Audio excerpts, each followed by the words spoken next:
Here, along the California coastline, dolphins are not so residential. They seem to use a lot of the coastline as part of their home range, and so finding out what the extent of this home range is, we don't do that by tracking them. We do that by photographing them in different locations and then plotting it later and look to see which areas they've gone to and what kind of back and forth movement patterns. So spatial information is absolutely fundamental to our understanding of the population dynamics of this West Coast coastal bottlenose dolphin population.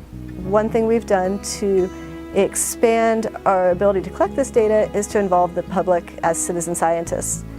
And that is why I developed Whale Map. I think citizen scientists are very important for researchers like myself. They can collect information that sometimes we don't have the means to collect.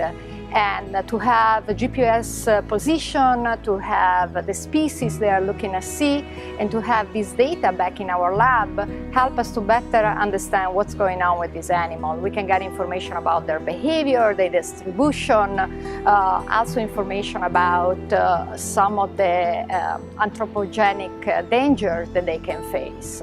I think the project that you're working on in terms of being able to allow people to, almost everybody has some kind of GPS now if they're in a boat, to be able to pinpoint locations, get some identifications, get it plotted on a map. It would have made a much better study in conjunction with what we did, because ours were all aerial and it's expensive. You can cover a lot of distance, but you can't cover as much time.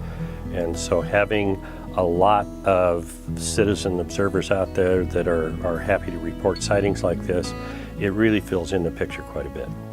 Anybody who has a smartphone, as long as it's GPS enabled, can go out and collect this type of data.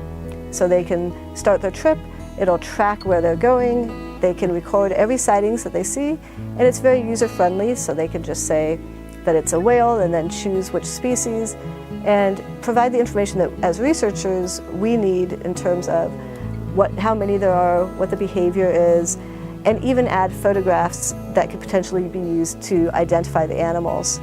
And this type of data can then be used both for people who are just interested in finding out more about what we see around here, and then also by people who are doing research and managers who are trying to make decisions as to how to best protect these animals. And that also forms the basis of our abundance estimates. We use mark recapture to estimate how many whales there are, and with this long-term data set, more importantly, probably the trends, and revealing very different trends. In some cases, humpbacks increasing at this very consistent rate, blue whales decreasing or remaining stable, and raising some concerns about some of the impacts of things like ship strikes on that population.